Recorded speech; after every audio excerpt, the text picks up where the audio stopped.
Welcome to the first. You have a story.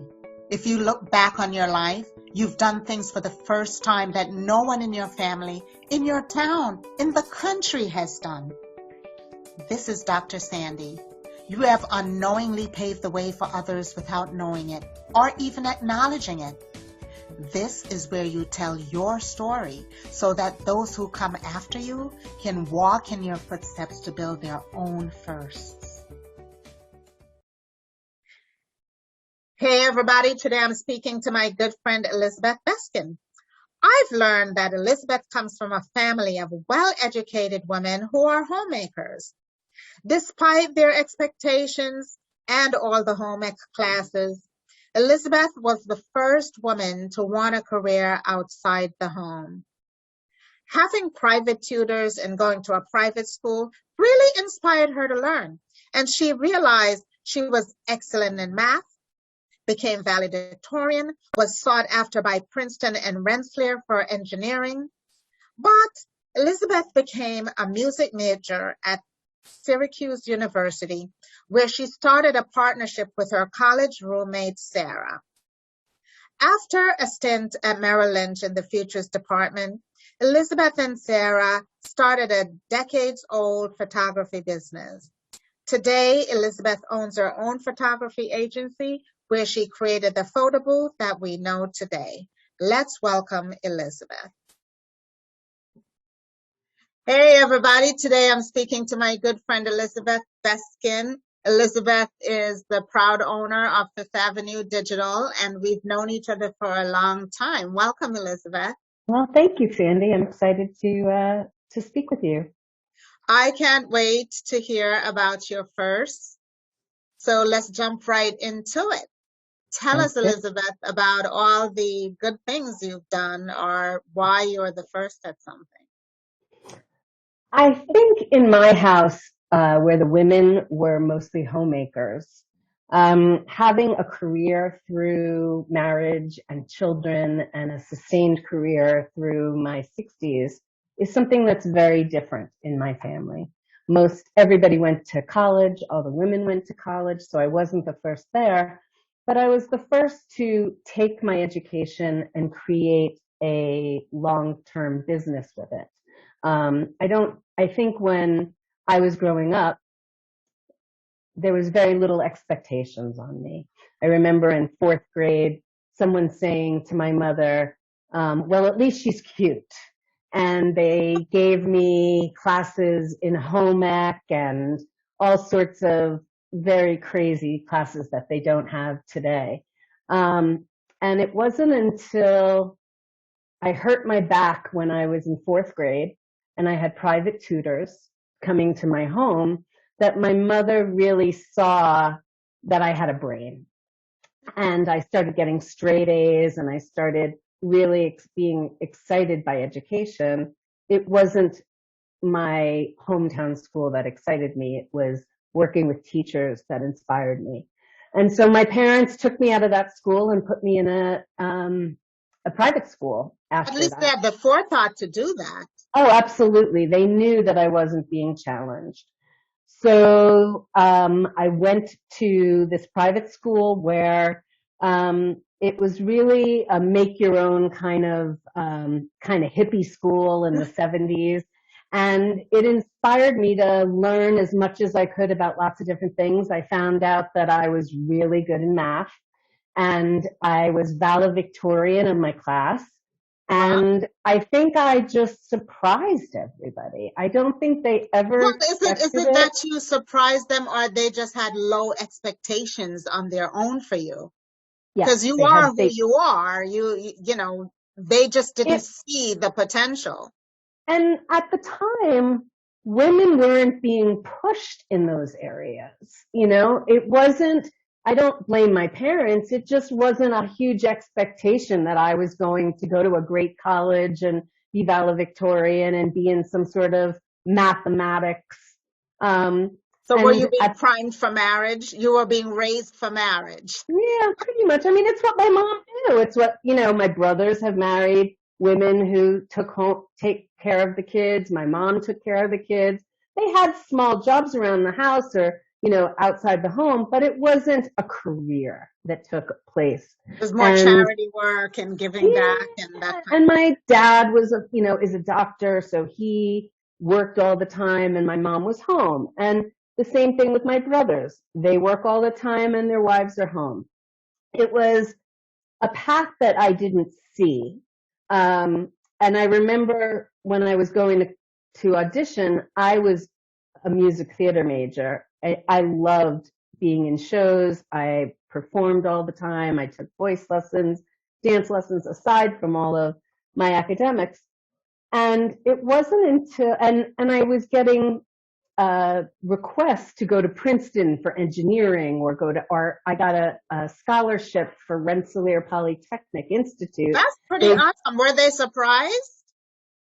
They tried to convince me to be an engineer. I cannot begin to tell you how many people said, you're so good in math, you should be an engineer. We need women in engineering. And I knew in my heart that that wasn't right for me. Yeah. I didn't want to be all in math. So I applied to schools, a million different schools, a million different programs. I applied to Yale, and I was so turned off by their lack of feminism. I was interviewed by a bunch of old men, and I never finished the application because I said, I don't want to go to this school. Oh, my goodness. And so I had applied to Bucknell, where I was going to be liberal arts, and I applied to Syracuse, where they had a program in music theater, and I could take as many academic courses as I wanted. And somewhere in the middle of that summer, that's what I decided to do. And as soon as I got to Syracuse, I realized that music theater used to be my extracurricular activities, and that while I was in college, what I wanted to do was really focus on academics. So I switched my major to music and business. And I took all of my extra credits because I did so well in school. They allowed me to have, I think, 6 extra credits a semester. And I took them in things like organizational business, or, those were the things that just interested me. And I didn't know why. You could use business with music, like on the business side, if you had. Yeah. Yeah. And that's originally what my degree was, in the actual business side of music. And I used to just take all those extra classes and loved it. And when I got out of school, my college roommate at the time was starting to do her own business in photography. And I was auditioning, and she said, "You've been doing my business and my bank book since I've been in college. Please come help me run my company." And I started taking business classes, because I really didn't know what I was doing. We built a very large business. We forged away because there wasn't anything like what we were trying to build at You the didn't time. know what you didn't know. Right. But as I was hiring and firing people and making the wrong decisions, I started taking classes in organizational management and trying to understand the right way to do things, rather than just throwing things against the wall. Right. But we had a great idea, and it took off. And I started what exactly? enjoying. Tell me exactly what was your idea. Well, we started photographing weddings at a time when it was very, very stiff. Wedding photography used to be very controlled. You would take the picture of the bride and groom against like some flowers, and there wasn't a lot of creativity in it. And my business partner at the time was really into yummy, warm family portraits. And we started really changing the way people looked at wedding photography. And we created a business. At the time, there were these 2 major photography studios run by men, second generation. And we were young and fresh and offered something that was very different than what was out there. And I think what was so interesting is that my parents kind of thought I was playing. They didn't really know what I was up to. We didn't know what we were up to, and we ended up building. Is that because you were one of the first women to go off and do her own thing, so they Yeah, didn't know what to make of that? now everybody starts a business. But back when you and I started, it was pretty rare to start a business Yes, as a woman. yes, Um, it, it, there was, you had to get an office. You had to there were all these things. Now we work from home. You could just sign up to that's start a right. business, and Yeah, everybody has ideas, and they can have one business that they're going to school, that they're going to work for, and they have like a side business that they've got correct. going on. Back when we started, that was not the case. Yeah. And Um, then it was expected that if you went to work, you'd work in a corporation and yes, get a yes. paycheck. Yeah. And when I got out of school, that's what I did. I don't even know if you know this, but I went to work for Merrill Lynch in the futures department. No, And I got out of school and I thought that's what we needed to do. We needed to get a job. And I got the job that started, I think we had to be there because they were on the phone with China.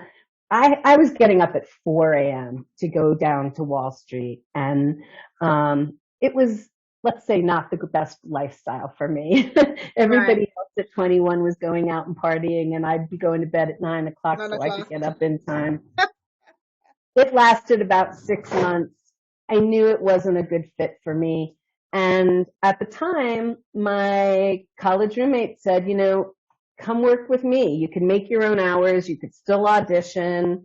And at the time, I was still thinking that I wanted to audition for music theater.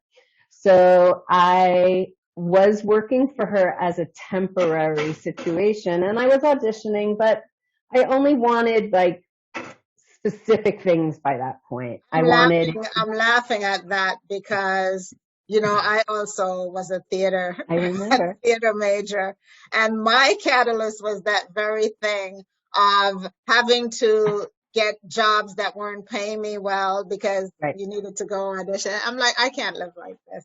I know. I mean, I think that the final straw for me in auditioning was I had gotten a really wonderful role as the lead in Evita in a Northeast tour. Oh, And wow. I thought, oh my gosh, I'm finally here. I'm finally going to be getting some good roles. And I came back to New York and I was asked to audition Shenandoah. What was the name of that guy? John something. And I walked in coming off of this grand role thinking, I've got this. And the guy never even looked up from his sheet. Oh my And I goodness. thought, I came crashing down. My husband took me to a movie that day because I was so depressed. The Gods Must Be Crazy. That was the movie he took I me heard to him in the see. background. Right? That's the movie he took me to see. I was so bummed out and I said, this is a terrible, terrible career. This is something that will only bring me heartache. I have to find a better job. So at the time, my college roommate said, come work with me. You can make your own hours and you could go on auditions. And once I dove in, I've always had that academic performance kind of thing going Yes. on. And I was very quick to let the performance aspect be put in the back and really focus on building this business. Were It your was parents fun for happy with me. that? Were your family happy that you're now becoming an adult by getting making money someplace? I don't know about you, but my family never knew what to do with me. They just, I just forged my own way. They kind of went like, ugh, that's Elizabeth. She's trying something new. Like when I met Michael, my husband, this was around the time when I met my husband, and they never in a million years believed that I would stick with that because Your I was name could always be going your back and name. forth. Your name could be Jordan, and Yes. your My daughter, daughter is your very daughter's different first. than me. She is. She's got a little more of my husband's side. But I sort of forged a path that I didn't see. And I guess that's what you're referring to with my Yes, daughter, is she yes, forges paths that she does, that nobody else is on. And yes. I guess in regards, that is correct. Um, I didn't have a mentor. I didn't have anyone telling me, I didn't see anyone doing what I wanted to do. I But just went by did instinct. you enjoy this no man's land of not knowing what to do? I mean, were there some things that you go, I really like doing this? Oh, absolutely. I wouldn't have built it if it wasn't fun. To me, in high school, mathematics was fun. Did I want to be an engineer? No. What this allowed me to do is take my business knowledge and put my personality with it. It wasn't like going to a job and doing math and just sitting there at a computer. Right. I was able to, I think the theater allowed me to be a chameleon. And that has Yeah. helped me in sales my whole life. If I'm talking to a bar mitzvah mom, if I'm talking to a bride, if I'm talking to a corporate client, whatever it is, I'm outgoing, and it allowed me to build the business, but also use my personality to mentor and teach. And so I've done all those things. You know, you are the closest to a mentor that I've ever had. Oh my You know, goodness. it's very true. I have always watched your organizational skills, and that was something that I always aspired to. I loved how you were going after awards, and I followed you in that. And I think joining the WPO was a very big point for me, Yes, for me too. because I never knew women who did what we did. This was my first opportunity to be in a group of women who all were saying, I've got husbands, I've got kids, I've got a life, but I also have this business life, and it needs to be We protected wanted just to as much as grow. We everything else. wanted to grow our businesses. Hmm. The majority of women, it was not a lifestyle business. It Right. was something that they made their livelihood off Yeah. and Yeah. wanted to retire from it. Yeah. And so I found that at the very beginning, my family, they kept saying, well, you can't do this when you have kids, or how are you gonna do that when you have children? Like, you can't work that hard when you have kids. You can't work till 10 o'clock at The night. kids are harder than Yeah. And I think a lot of that has to do with the type of partner you pick. When Michael met me, I was a go-getter. I noticed you said not when you met Michael. It was Michael met you. Well, when we met each other, at the time, I was waitressing. I was performing. I mean, he fell in love with that aspect of who I was. And luckily we got to grow together, because through that time, I was taking night classes at NYU. I was like, we were building a big business. And I think Michael just was fascinated at watching how I switched from the theater world to something that I could be proud of, that made sense to me, that the harder you work, the better you did.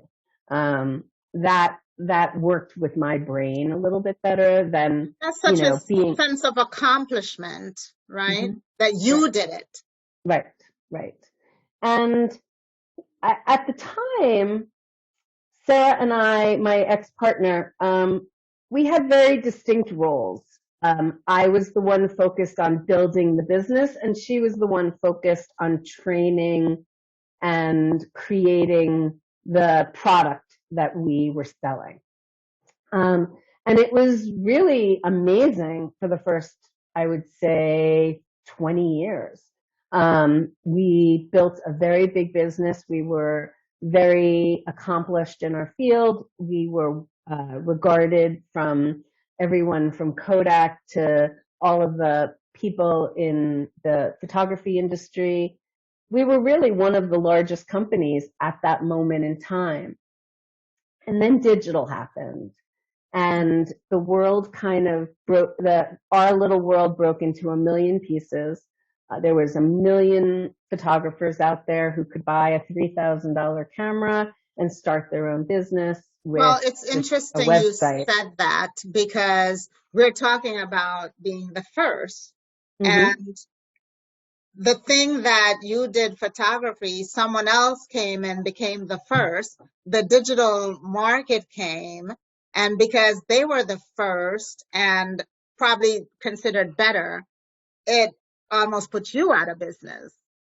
Well, it wasn't actually that as much as it used to be. A Hasselblad was about $25,000 to buy a whole setup. So that put the barrier to entry of someone getting into the world of photography pretty high, professional photography. Mm-hmm. They couldn't just be a receptionist and buy a camera and start a business. Today, the cameras have come down so much in the price that what happened is the market became very fragmented. It wasn't like there was one person that became the first. It was that there was a million people that said, I'm going to shoot someone's wedding and I'm going to make an extra $3,000, every time I shoot a wedding. And if I have 5, that'll give me a little bit more money than I'm making.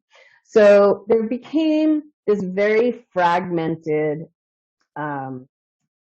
situation where people would go to photographers. To this day, it's the same way, that you've never heard of, but they're still good. Yeah. And so having a business that was putting a professionalism to it was our little secret sauce. But it definitely took a lot of skill in navigating the last 20 years as it changed. Yeah. And that's with any industry, though, right? And with any product, you always have to be thinking ahead. Like, what is my next, whether it's my next iteration of this, what are my customers going to want going forward? And technology is a big, I can't even say equalizer. It puts you way ahead of the competition. So in 2008, I saw what you're talking about. I was the first to create an open air photo booth. And I was very ahead of the curve on that. I saw the possibilities of social media and people wanting to create their own content to put out there. And I saw the potential of what that had. What I didn't have is the backing already behind me to push me ahead of the crowd. I had backing in terms of financial backing. Yeah, because if I had the financial backing to cover the marketplace and create the system that was going to flood the marketplace, that would have been great. But what I did was I created an idea that everyone else has now flooded the marketplace with. You didn't have your stuff patented, right? You didn't have, right. Yeah. Because I was still creating it. I'm not an engineer. I didn't have the backing to hire the engineer. So we put it together and watched it come to life. I don't know if you remember that first one that was at your 50th, but it was this big wood block. It was really heavy to carry. So we created it. And now, kludge is the word. You kludged it together. Yes. Yeah. And, I loved the idea that we were selling something and an idea that was new. And then the marketplace flooded, and it was a great idea, and everybody uses them now. Yes. But I remember that I was very, very proud of that. And coming up. And you should be. You should be. It's still there today. People still have fun.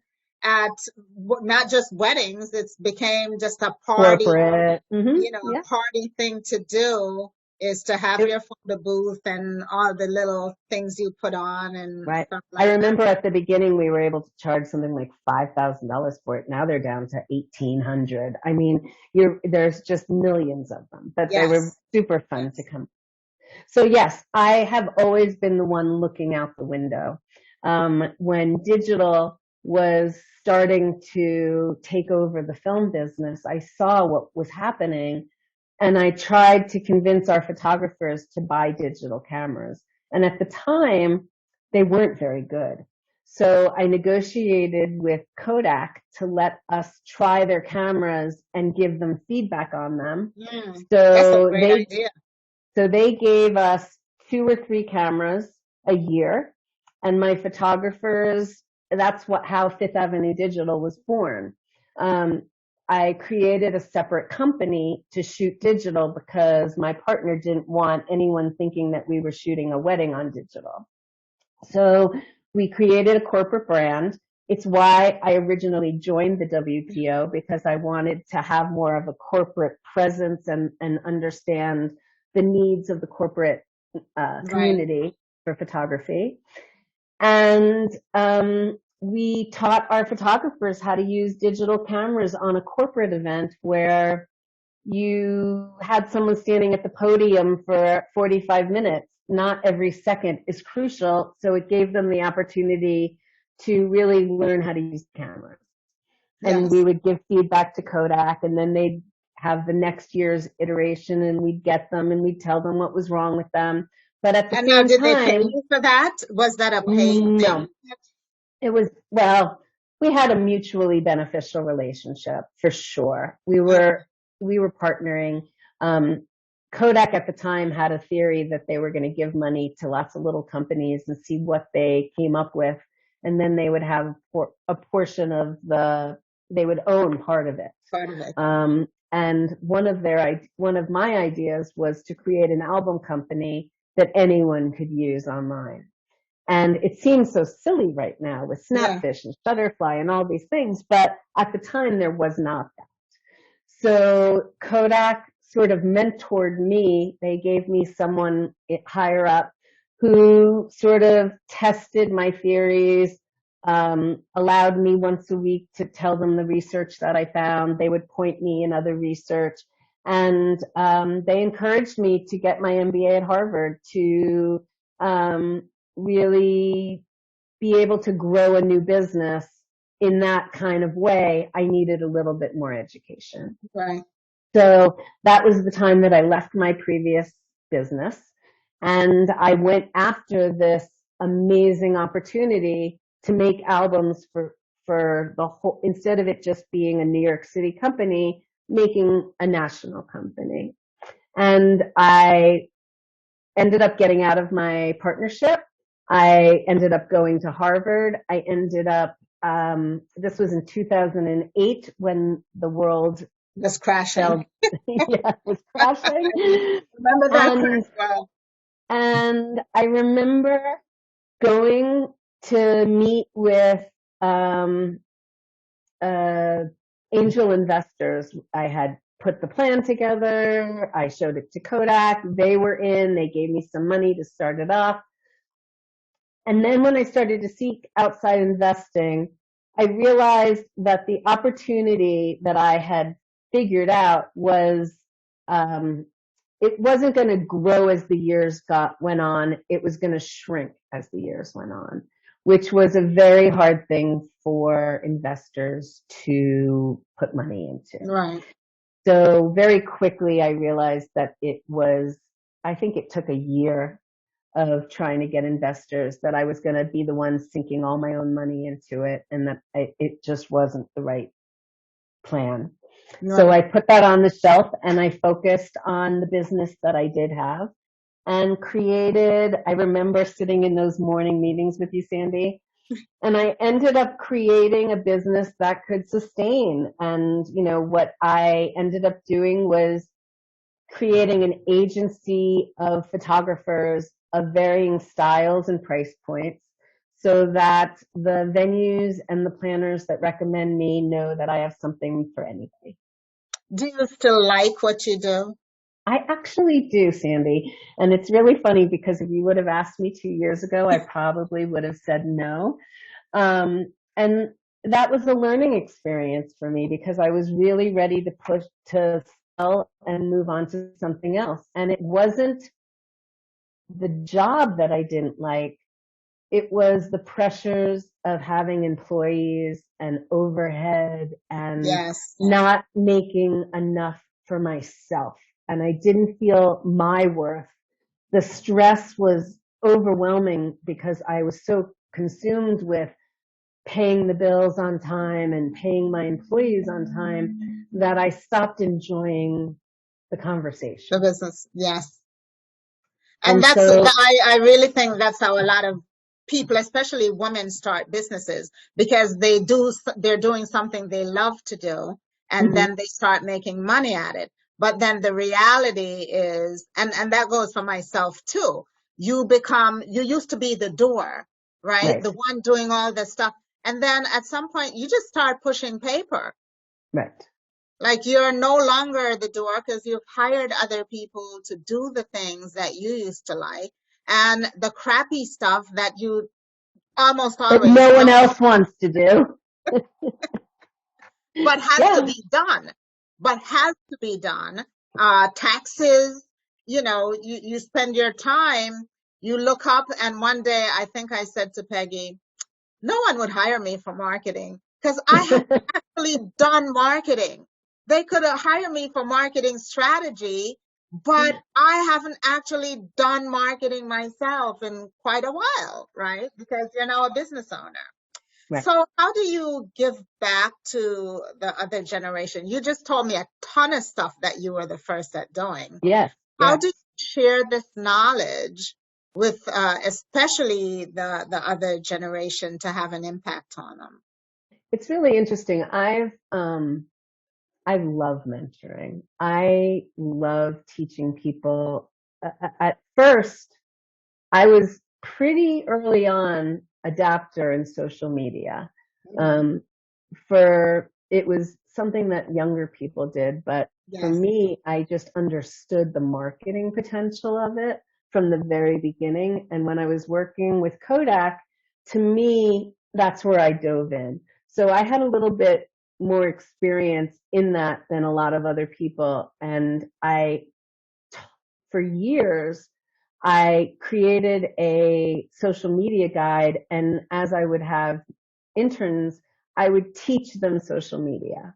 So I You understood, gravitated to that. You were very early yes, catching on. I adapter. Yeah, remember a WPO session with Lena West, I remember that too. who Where no she one was knew what explaining what a blog was. Do you remember? And we were like, what? We need a blog? someone asked, is she thinking of making money with this? How And far we've come. truthfully, if it wasn't that I owned this company, that's what I would have gravitated towards because it as a marketer, it just makes so much sense to Sense. me. So for Yes. many, many years, I would have every 6 months an intern where I gave them my knowledge of social media. Over the last 5 years, I think social media is almost taught in, college, so Yes. that Yes. many of the people coming to me already had that basic information. Well, social media is marketing, right? It's really a big Right. part of marketing. Yeah. And so you had to incorporate it into the marketing curriculum because it's just moving from in person to a it's a different channel of Yes. marketing. I That's mean, what, I don't know if you remember, we used to get pitched by the Yellow Pages back in the day, and we used yes. to get Oh, pitched yes. to be in these stupid little magazines Yes, that were like local magazines. Nobody absolutely. does that. The individual owner has the ability to market directly to their peeps if they know how to do it correctly. So to me, that was my first place of giving back, is I felt that my community needed to understand the potential, and I felt that my business community, and I also felt that the younger generation, that that's something that I could teach them, and then they would have a chance to work on it with me and be able to have that as a resume. And Did so anyone did anyone say to you, Elizabeth, this is something I would really like. Can you help me with this? Or do you just give your knowledge to whoever you want in a class and, by speaking? How do you share that knowledge? I had originally, I used to give lectures to my business community, the people that were in the event industry. I was known as someone who understood all of that. It was before people had careers in social media. I mean, now if somebody gets up and speaks on social media, that's their business. Yes. But at the time, it was just business owners understanding its power. So I did share that with the community. I also hooked into NYU. And so I got a steady stream of interns from NYU. And I also used to go and speak to the classrooms on owning your business and how you can handle your own marketing and help yourself. This was probably about 10, 15 years ago. It's not that long ago that all of this Well, took off. yeah, it's going at warp drive, right? Right. I remember I had an amazing intern and she interviewed with you because you wanted to hire someone with experience for social media at the time, and it was hard to find people who had that. So yeah, that was really wonderful. And of course, now as kids, they know this stuff instinctively. They've been on Instagram and Facebook forever. I just hired somebody wonderful in the Philippines, and she started telling me about how she has this idea on TikTok that she wants to talk to me Yes. about. And that's what's amazing me. The platforms are so immediate now, like a TikTok. I was speaking to someone yesterday, and she's a beautician, she's a hairstylist, and she put some kind of thing on TikTok about how to do hair, right? And she got instantly 2.5 million views, right? That's amazing. That's And just she's like, now parlayed that into becoming a coach and a trainer of other hairstylists right, right, who she can show how to do this. And she has a class on how to use TikTok to do. So these things are so immediate. And if you don't capitalize on it like right, right away, there's a TikTok, there's the clubhouses. And right. truthfully, I'm not on most of those platforms because I'm old. And But I that's not true, Sandy. I mean, no, when you I think really about it, think about we heard about Clubhouse.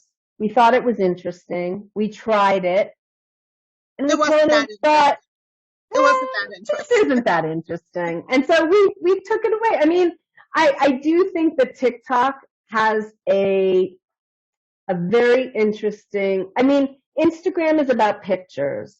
So for my business, that's where I live. Right. But the younger generation are really on TikTok, and I have bar mitzvah clientele. I've always marketed to the moms, but if I want to market directly to the kids, I should be doing TikToks. TikTok. So we're really talking about that. And I think one of the fun things about owning your own business, and I've always said, is you can make a left turn at any time. Anytime. Anytime. So all of a sudden, the pandemic hit. I was looking for suitors to buy my business.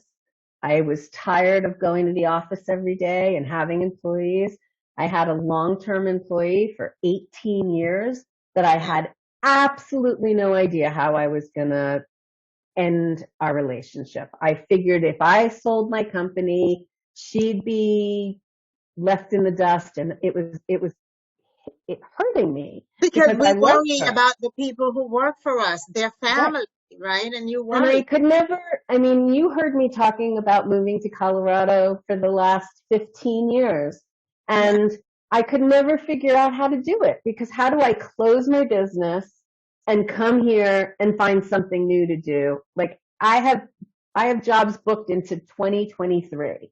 So Wow. how do I close the door at a specific point and still take care of those clients, but start moving towards something else? And the pandemic, I would say, if I could say anything about my MO, is that I see opportunity. I Yes, just you do. do. You It's do. my brain just sees it, whether it's the photo booth, whether it's the album. And with the pandemic, it was lifestyle. We were home. We were trying to get out of Manhattan because staying in that apartment would have been too close. And so my mom and dad were in Florida, so they let us go to their house in New Jersey. And from there, I watched as every event I had was being postponed. My employees were getting their, what do you call it? They were getting unemployment Yeah, insurance. unemployment. Yeah. So I knew they were being covered. Basically, our industry kind of shut down. And I came here and I'm in Colorado, and I really did a lot of soul searching, and I tried the coaching aspect, and there was some things about it that I absolutely loved. But when it came time to start marketing that, I thought, I'm going to start something new at 60. I'm going to spend all my energy trying to convince people that I can do coaching, and I'm turning away all of my 30 Yes. years of relationships to market to a brand new group of people. And it didn't feel good for me to market myself. I have always marketed other people, but I really was hesitant, and I listened very quickly. I don't know if you remember, but I turned that around in about maybe a month and 6 weeks. Yes. Yes. I knew something wasn't feeling right about going in this direction. And you And have to follow your gut. You have to follow your gut. at the same time, calls started coming in for jobs for photographers. And Because the market was opening back up. the So market opened it back up, and I thought, I've worked for 30 years to make these relationships, and now they just happen without me working that hard at it. And if I want this type of lifestyle where I can go skiing one day and work until 11 o'clock at night the next day to catch up, that's my prerogative. And I think what I have found is that, like the beginning, there's no path to retirement. There's no one way that you have to do it. And you if have to do it your way. you have to feel you have to learn how to trust. I call it's in my chest. Like if something doesn't feel right, Doesn't I sit know it well on your chest. instantly. It doesn't sit well. And I just kind of felt that. And I would say at that moment, I started really trying to build up my business again and hire the right people that I need, hire virtual assistants, have everything be done virtually. So I could still book photography in New York. I could book it in Aspen. I could book it wherever I want. I'm still giving the same sort of attention to detail and care to my clients and my vendors who recommend me.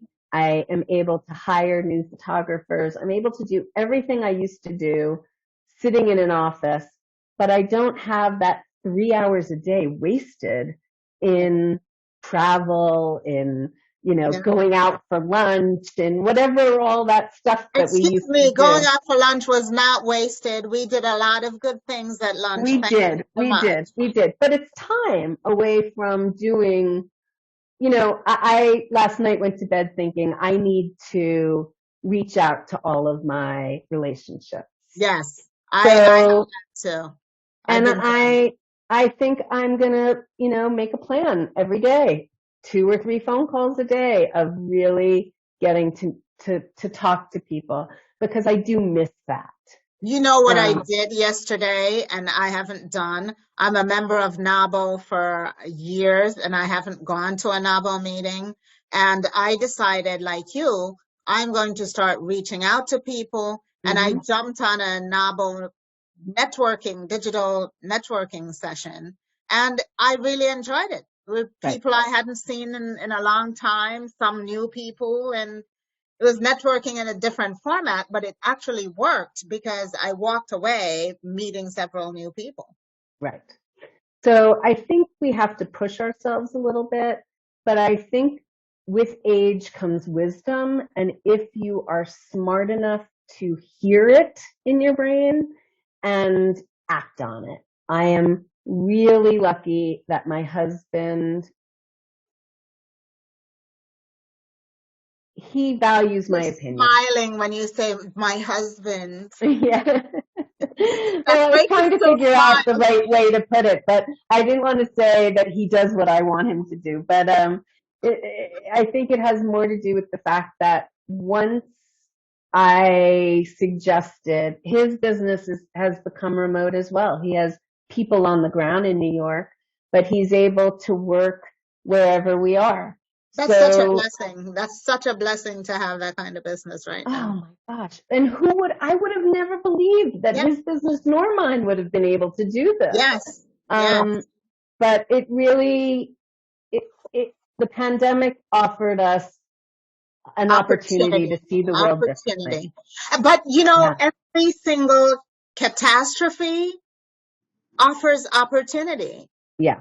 I'll Yeah. never forget, like 2008, Peggy and I started a whole new division of our I business remember. I remember. because we're like, okay, something's going to happen. We need to go into new markets where you are content in your little segment. Right. We need to go to new markets. We need to have a different product type or service type.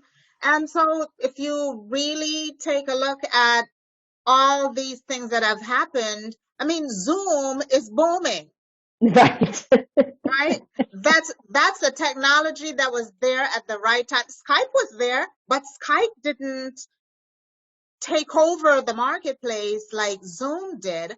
So Right. it's just really when things are bad, you have to sit back and look at the opportunity. And I was going to ask you this questions about being bolder because you've done these things, but everything you said up until where you are now in Colorado, you're no longer afraid to take chances. You don't see it as an obstacle. You see it as an opportunity and let me try this. And if it doesn't work, I'll try something Right. else. Right. And I think that that's what it was, is I looked at the pandemic as an opportunity to switch my career. And what it ended up happening was the opportunity to switch the way I did business in my career. And it made my lifestyle work so much better than if I was going to spend the next 3 years building a business um, with me as the center in social media, which is not what I want. Yes. Yeah. So I would say that all of my not looking, there was never a path set out in front of me that was clear. I had 2 amazing children. They're doing great. They're on their own.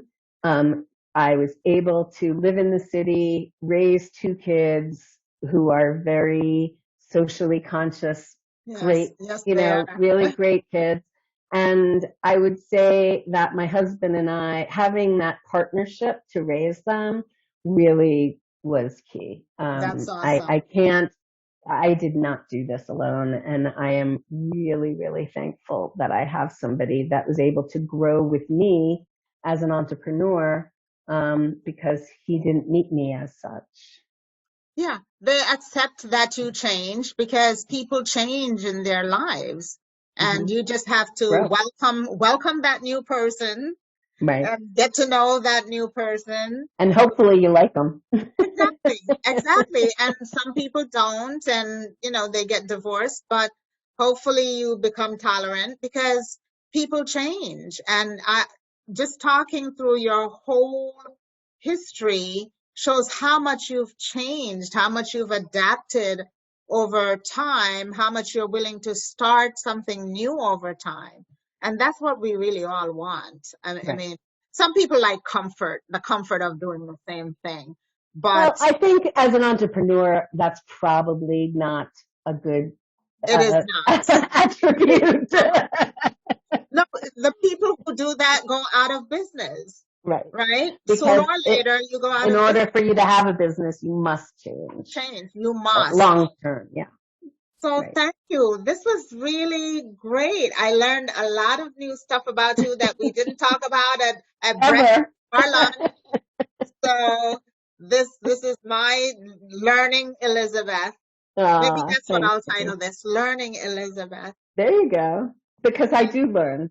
Yes. It's been an evolution, and I've always loved that kind of information. When I was at Harvard, it was just feast. I feasted on those classes. That was just incredible for me. To be a music major and be there was just really wonderful. Hey, I was a theater major and I'm there. I know, and you did it too. Both sides of the brain, though, complement each other. Did you see that guy that does the orchestra? He did it again at the WPO this year. He's a conductor, and he brings in his orchestra, and you learn so much from being a leader, from being a conductor, what he needs to do.